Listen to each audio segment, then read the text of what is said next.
কোন দুনিয়ায় আছোস? তুমি? আমি আমি নিশান, যে তোর এক সময় পাগলের মতো ভালোবাসো। সময়গুলো কত রাতে চলে গেল না? তো সেদিন ইন্টার পাস করলাম, কত আনন্দ করলাম, তারপরে ভার্সিটি অ্যাডমিশন, আর এখন ঢাকায় যেতে হইতেছে। আমি তোমাকে অনেক মিস করবো। আমি জানি না আমি ওইখানে একা একা থাকতে পারবো কিনা, চাইতে ইচ্ছা করতেছে না। তুমি ছোটবেলার থেকেই কত মেধাবী একটা মেয়ে, সব ক্লাসেই তো ভালো ভালো কত রেজাল্ট, এখন ভালো একটা ভার্সিটি চান্স পাইছো। তোমার হিসাব নইলে আলাদা, কোন রকম একটা সরকারি কলেজে পাশ করে জীবন কাটাই দিন। হ্যাঁ, ওই হিসাবে লোকে মিলে কি হবে কও? তোমার ভালোবাসা করা লাগবে না? তুমি একা একা কেমন থাকবা? দিকে তোমার মা নাই, তোমার এতদিন দেখা রাখছে, নিজের কোনো যত্ন নাই, কেয়ার করো নাই। আমি তো টেনশনই থাকতে পারবো না। শোনো, যে যত্ন করবা, সুন্দর করে খাওয়া করবা, ঠিকঠাক মতো চলবা, বুঝো? কেমন আছো? আমি ভালো আছি, সবকিছু ঠিকঠাক। ওই ক্লাস ঠিকঠাক মতো হয়েছে তো?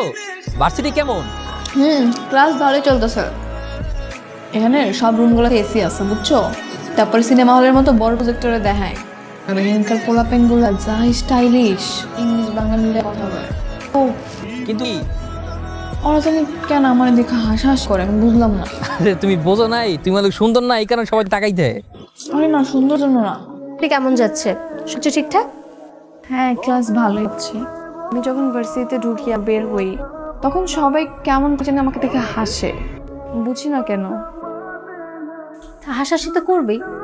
তুমি একটা প্রাইভেট ইউনিভার্সিটিতে পড়াশোনা করছো, অথচ তোমার ড্রেস দেখো। এইরকম হলে তারা হাসাহাসিও করে তোমাকে খ্যাত বলবে। এই ধরনের ইউনিভার্সিটিতে পড়তে হলে একটু স্মার্টলি চলাফেরতে হয়, তাহলে একটু হাসাহাসিও করবে না, খ্যাত বলবে না। আচ্ছা, তাহলে কি করবো এখন? তুমি একটা কাজ করতে পারো, আগামীকাল তুমি আমার সাথে নিয়ে চলো। ইউনিভার্সিটির জন্য যে ধরনের ড্রেস প্রয়োজন, আমি তোমাকে সেগুলো কেনার জন্য হেল্প করবো। তো আমার কাছে এখন তো টাকা নেই। কোনো সমস্যা নেই, তুমি আমার কাছে ধার নিয়ে নিও, পরে তোমার হাতে টাকা হলে আমাকে দিয়ে দিও। ওরা এই তুই খাস না ঠিকভাবে, বুঝছিস? আমাদের ভাবিতে ব্যাক করে দেন। কেমনে খাবো, কেমনে ঘুমাবো? তুই তো জানো ওরা সাথে একটা দিনও থাকতে পারতাম। তাই আমি দিনের পর দিন ওরা সাথে কেমনে থাকতেছে আমি অনেক মিস করি রে। এই যে ওর কান করছিস না, ওরকম দেখতে ইচ্ছা করছে। চল। কোথায়? আরে বাইরে যাবো, আজকে আজিজ শেখের ছেলে সালমান শেখ পার্টি অর্গানাইজ করেছে, যেতে হবে। চল। না না, আমি বাড়িটারে যাবো। এই জন্যই না তোর কোনো উন্নতি হয় না, একটা চায়না ফোন ইউজ করিস। শোন, এই ধরনের পার্টিতে গেলে আইফোন কেনা যায়, আর ফ্রিতে কক্সবাজার আর সিলেট ঘুরেও আসা যায়। কেন? মানে ওনাদের স্বার্থ কি যে ফ্রিতে আইফোন, ফ্রিতে ট্যুর দেওয়া হবে?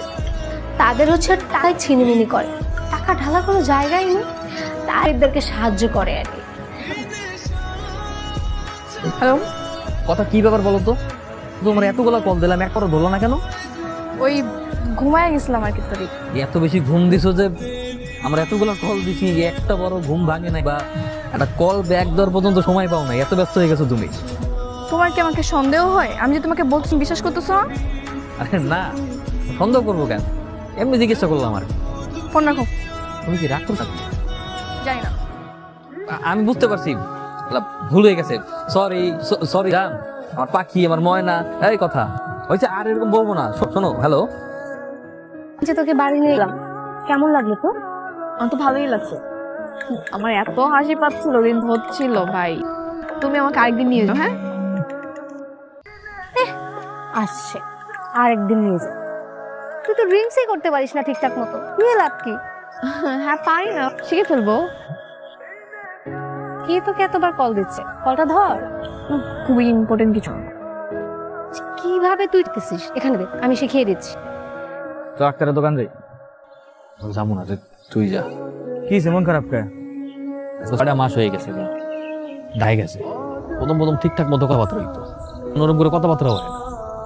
মাঝখানে কইছিল পরীক্ষার পরে গ্রামে আইবে, এমন কইতেছে না, ডাইরেক্ট ফাইন পরীক্ষার পরে। কেমন জানি চেঞ্জ হয়ে গেছে ব্যাপারটা।